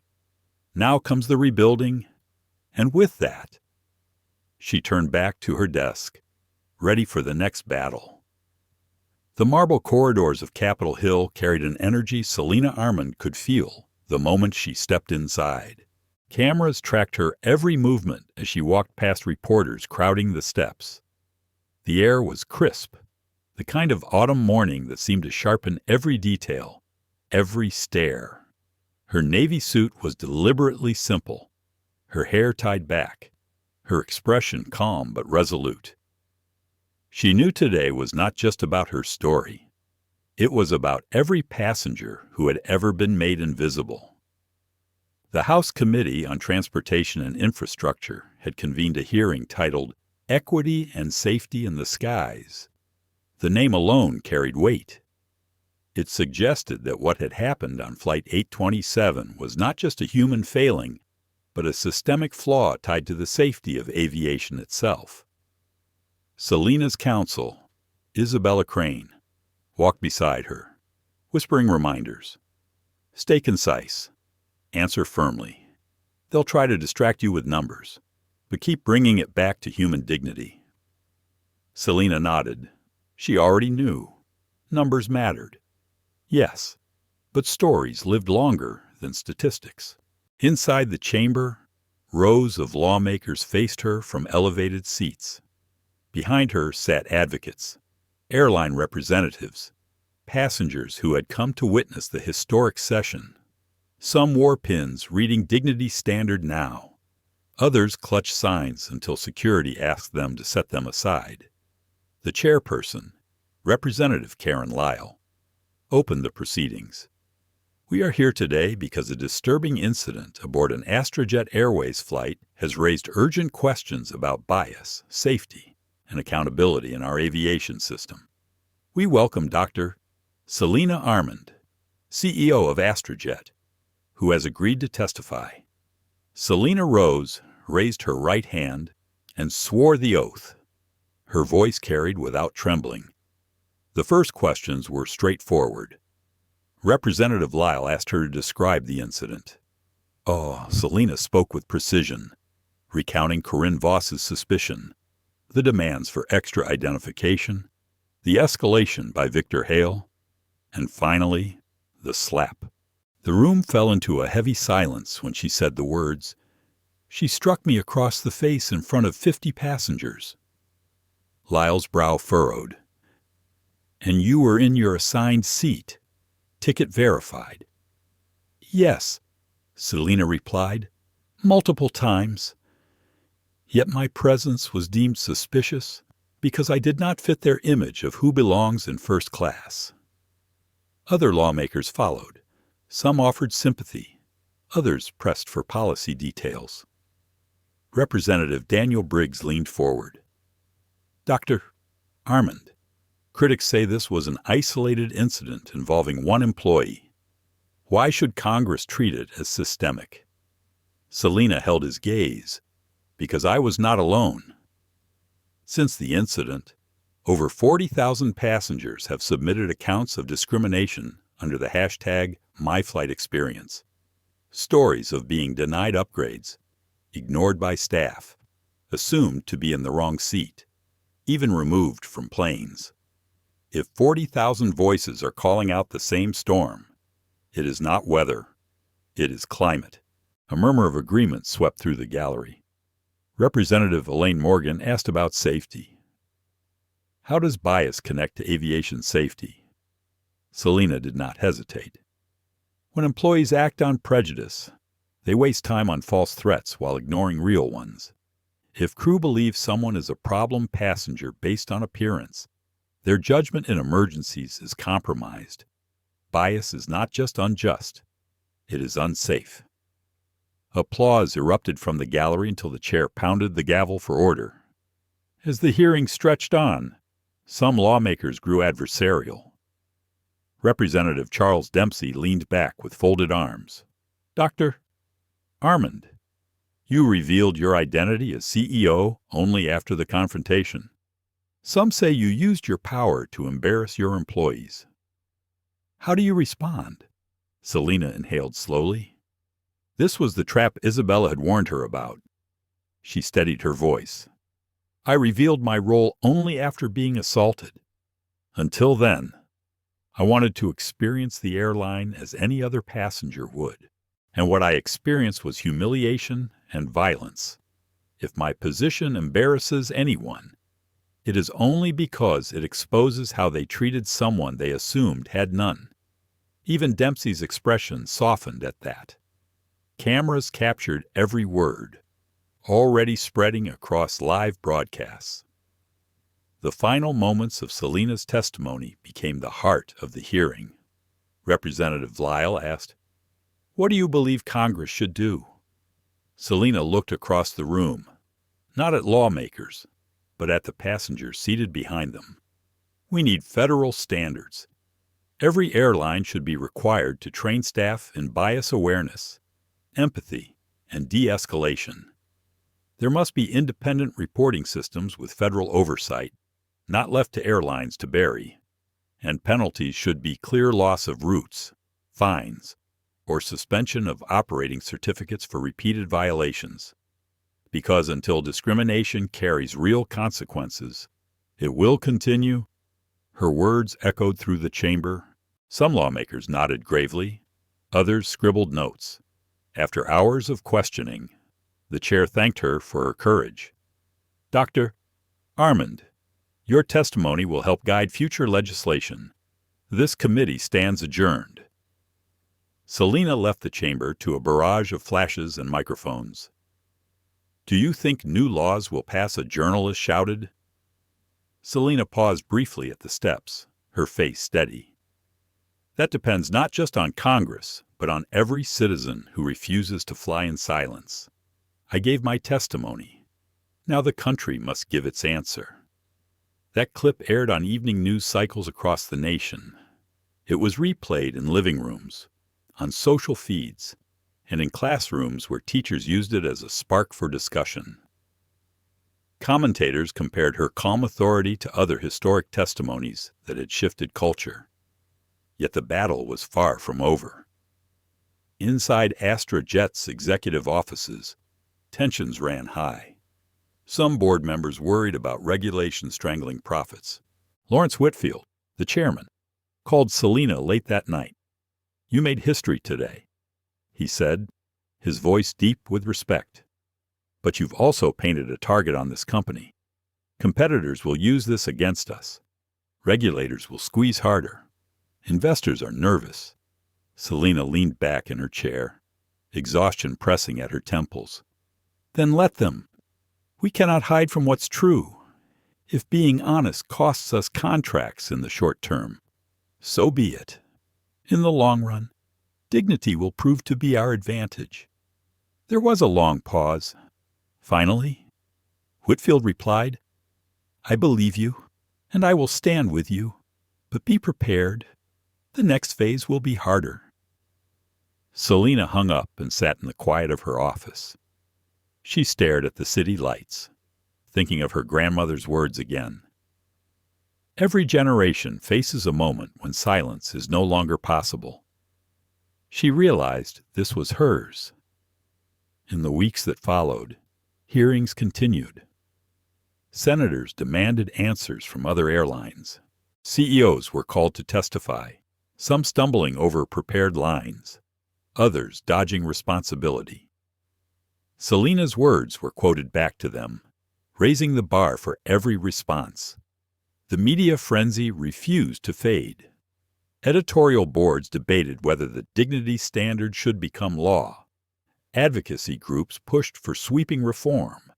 Civil rights leaders invited Selena to keynote their events. But along with the praise came relentless attacks. Anonymous threats flooded her inbox. Tabloids tried to dig into her personal life, questioning her past relationships, even her family. The scrutiny was invasive, exhausting. Some nights she sat awake, wondering how much of herself she could give without losing the quiet core she needed to stay whole. Still, she pressed forward. Each time doubt whispered, she remembered the faces of passengers who had written to her. She carried their stories like fuel. On a rainy Thursday evening, Selena returned to her apartment after another round of meetings. She removed her jacket, set down her bag, and sank into the couch. The city outside was blurred by water streaking the windows. She allowed herself one deep sigh, one release of the weight she carried. Her phone buzzed. A message from Dr. Camille Foster appeared. "Keep going. You're not just fighting for yourself. You're fighting for all of us. We see you. We need you." Selena smiled faintly through her fatigue. The battle was far from finished, but she was no longer fighting alone. The ripple effects of Selena Armin's testimony spread faster than even she had imagined.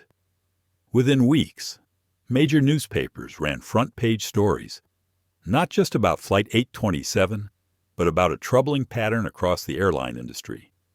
Passengers came forward in waves, sharing accounts of humiliation, suspicion, or neglect at 30,000 feet.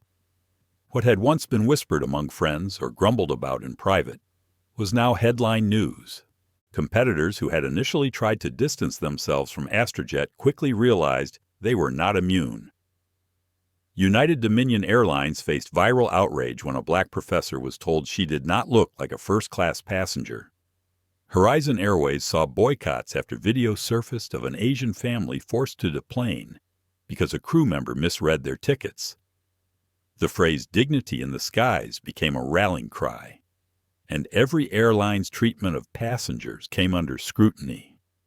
Selena followed the news carefully, but refused to indulge in triumph. To her, the suffering of others was not an opportunity for Astrojet to gloat.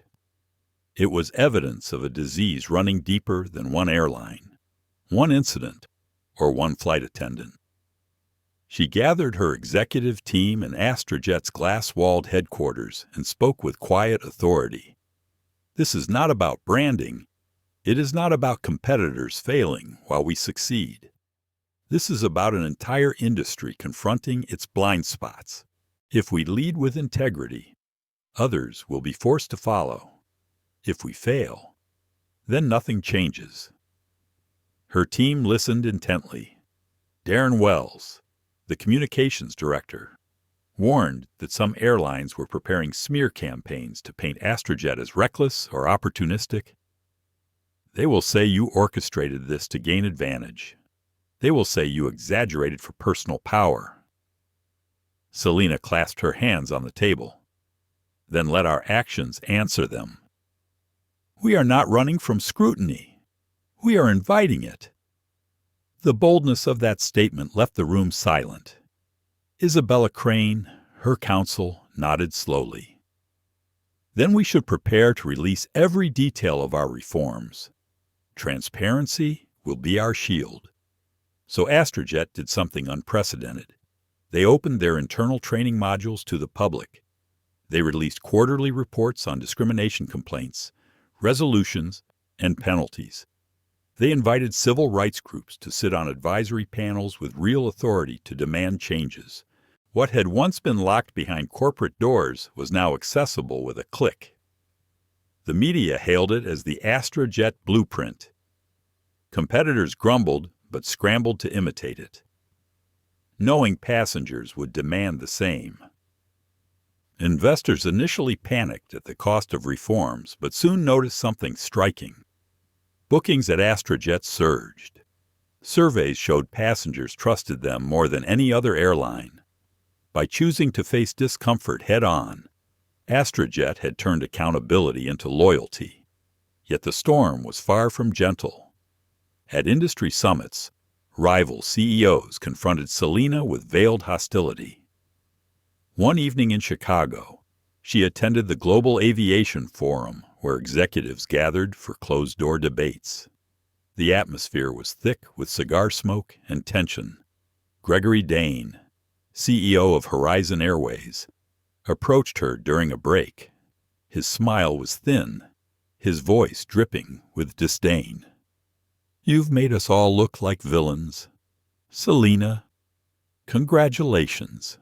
Do you plan to run the entire industry from your soapbox?" Selina met his stare calmly. "I did not make you look like villains. Your actions did that. Or rather, your inaction. I simply refused to stay silent." Dane's jaw tightened. "You think this crusade will save you? It will sink us all. Regulations will strangle profit. And when Wall Street tires of your righteousness, you'll be alone." Selina's reply was gentle but firm. "Then let history decide. Which is worth more profit or people? I choose people."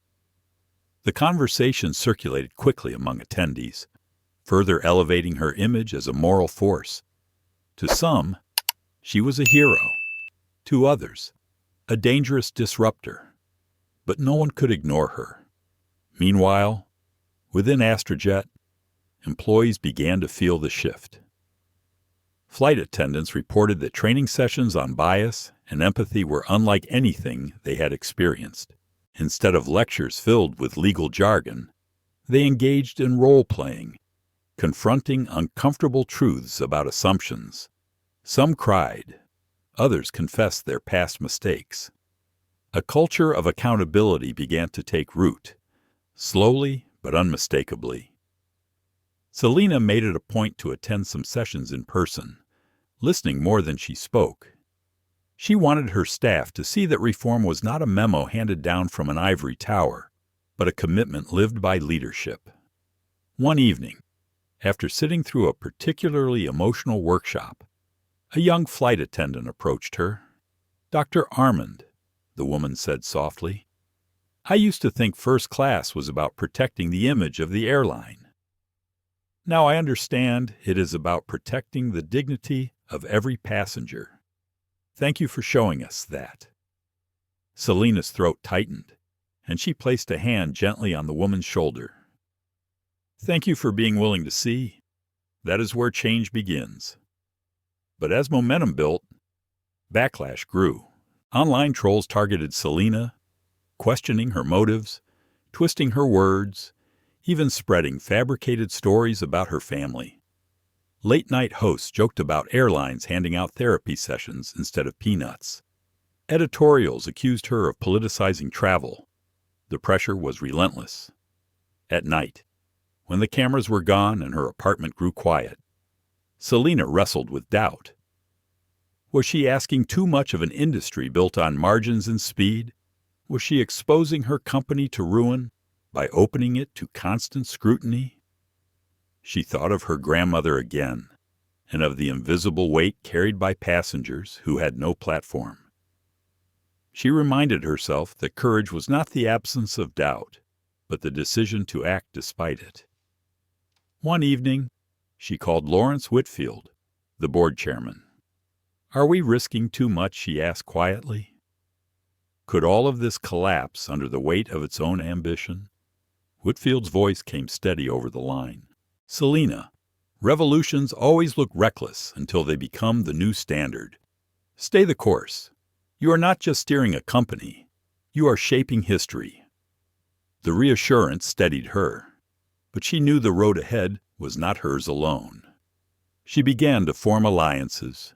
She met with labor unions, passenger advocacy groups, and even sympathetic lawmakers.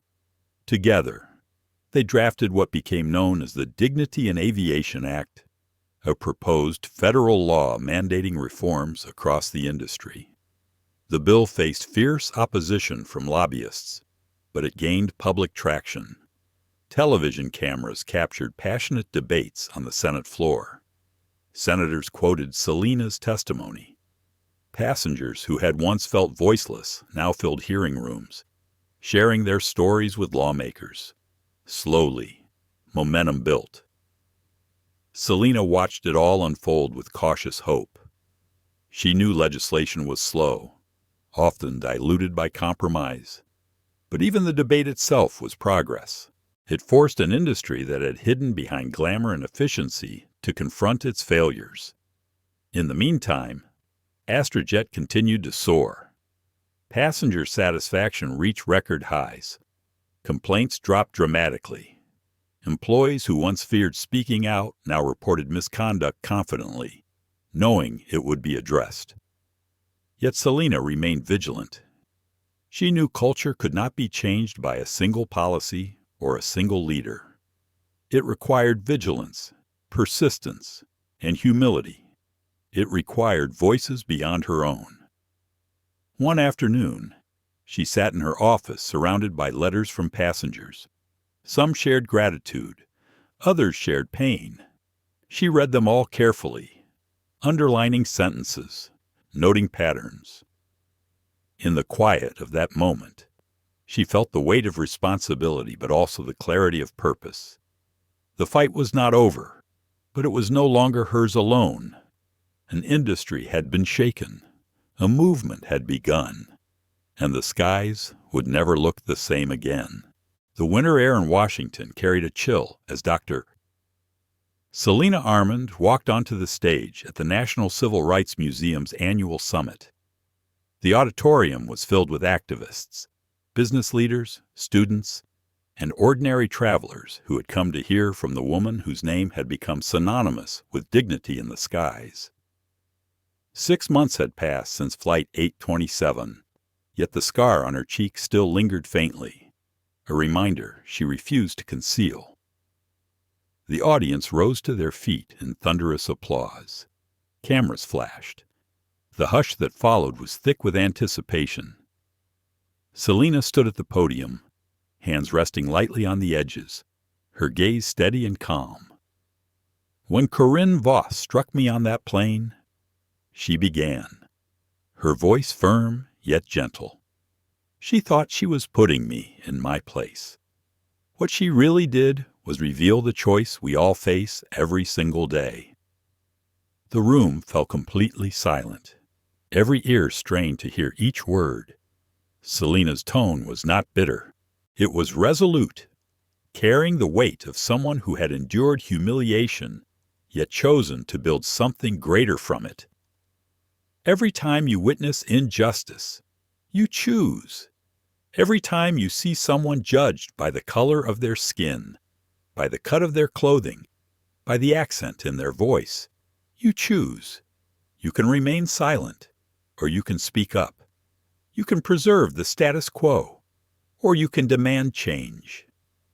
She paused, sweeping her eyes across the diverse faces in the hall. That night, I had power. I had resources. I had a platform that allowed me to fight back immediately. But most people do not. They depend on the courage of others, on people like Dr. Camille Foster, who refused to stay silent, on people like you. Her words sank deep, and she could see tears glistening in the eyes of some in the front rows. Students clutched notebooks, scribbling her sentences as if they were sacred. "The question is not whether discrimination exists," she continued. "We know it does. The question is what you will do about it. When you hear a cruel comment whispered in an airport lounge, Will you ignore it or confront it? When you see a passenger being treated differently, will you pretend not to notice or will you speak? Change does not begin in boardrooms. It begins in ordinary moments when ordinary people choose extraordinary courage. The applause rose again, but Selina lifted her hand, signaling she had more to say. Her voice softened, carrying a note of vulnerability. I would be lying if I told you I never doubted myself. When the backlash grew, when the trolls filled my inbox, when even fellow executives accused me of destroying our industry, I wondered if I had gone too far. I lay awake at night asking if I was risking everything for a fight that could not be won. She looked down for a brief moment, then lifted her head, her eyes shining with quiet strength. But then I remembered my grandmother, who was denied service at lunch counters. I remembered my mother, who was told she did not belong in her school. They did not fight for comfort. They fought for dignity. And if they could keep going, so could I. The room erupted with a standing ovation, but Selina pressed on, her voice growing steadier. We launched the dignity standard at Astrojet not as a slogan, but as a promise. We opened our data. We invited scrutiny. We forced ourselves to see the truth, even when it was ugly. And because of that, we changed. Complaints dropped, trust grew, employees felt empowered to speak, and passengers began to believe again that respect was possible at 30,000 feet. Her words carried both pride and humility. But this movement is bigger than Astrojet. Already other airlines have adopted similar reforms. Regulators are considering the Dignity in Aviation Act, and I believe it will pass. And when it does, the skies will belong to everyone, not just those who look the part. The hall filled with thunderous clapping, yet Selina's next words cut through the applause like a blade. But let me be clear. Laws can mandate compliance, but they cannot mandate compassion. Policies can require training, but they cannot require courage. That is where each of us comes in. Each of us must decide that dignity is non-negotiable. Each of us must refuse to let silence become complicity. She leaned forward, her voice dropping to a near whisper that made the audience lean closer. Because you never know who owns the plane. You never know the story of the person sitting beside you. And you never know the power you carry when you choose to stand up. The final words lingered in the air before the auditorium exploded into cheers, applause, and chants of her name. Cameras zoomed in on her face, capturing the mix of determination and serenity etched into her expression. After the summit, as she walked backstage, reporters pressed forward with questions, flashes blinding her path. She answered calmly, repeating the message that had become her anthem: dignity, respect, accountability, yet inside, she felt a quiet peace. She had taken pain and turned it into purpose. In the weeks that followed, the movement only grew. Videos of her speech spread worldwide. Universities invited her to lecture on leadership and justice. Civil rights organizations partnered with Astrojet to expand the Skyline Equality Initiative, now renamed the Armand Institute for Equity in Travel. Grants were issued, scholarships awarded, and new leaders nurtured. Corinne Voss, the flight attendant whose slap had ignited it all, faded into obscurity. She was barred from working in aviation again. Yet even she sent a letter to Selina months later, handwritten and halting, apologizing for the harm she had caused. Selina read it once, folded it neatly, and placed it in a drawer. She did not respond, but she hoped Corinne would one day find her own path toward change. Victor Hale, the airport manager, faced federal investigations and never worked in the industry again. Gregory and Lillian Ashcroft became symbols of entitled cruelty, their names tarnished in social circles they once dominated. Yet Selena rarely spoke of them publicly. For her, the story was never about vengeance. It was about transformation. 1 year later, Astrojet unveiled a new fleet of aircraft with a slogan painted near the boarding doors: "Fly with dignity." Passengers took photos and shared them, the phrase becoming a cultural touchstone. What had begun as a moment of violence had blossomed into a movement of respect. Selena stood on the tarmac that day, watching one of the planes lift gracefully into the sky. She thought of her grandmother, her mother, and every traveler who had ever been told they did not belong. A smile spread slowly across her face, for in that moment she knew the fight had been worth it. The skies were still vast, still turbulent, still imperfect, but they now carried the promise of something greater, a promise that dignity was not first class or economy, not business or coach. It was a birthright of every human being. Selena whispered to herself, barely audible above the roar of engines, "Respect has no class boundaries." And with that, she turned and walked forward, ready for whatever battles remained. What began as an insult in the sky became a lesson for the world. "Doctor." Selena Arman walked onto Flight 827 as just another passenger. She walked off as a symbol of resilience, dignity, and justice. The flight attendant who struck her thought she was silencing her. Instead, she gave her a microphone. This story is not only about the humiliation of one woman, it's about the millions who have felt unseen, unwelcome, or unworthy in spaces they had every right to be. It's about the quiet prejudice that lurks in everyday encounters, and the courage it takes to confront it. Selena's scar is faded, but her message remains: respect has no class boundaries, and dignity is not negotiable. Her strength reminds us of a choice we all face. Will we be the bystanders who remain silent when injustice unfolds before our eyes? Or will we be the voices, the hands, the hearts that say enough as you carry this story with you? Remember, it's not just about airplanes. It's about life, about every space we share, and about how we treat each other within them. If this story moved you, let it move others too. Like this video, share it with someone who needs to hear it, and subscribe for more stories that confront prejudice and celebrate dignity. Because change begins with awareness, and together, we can make sure the skies and the world beneath them are safe and fair for all.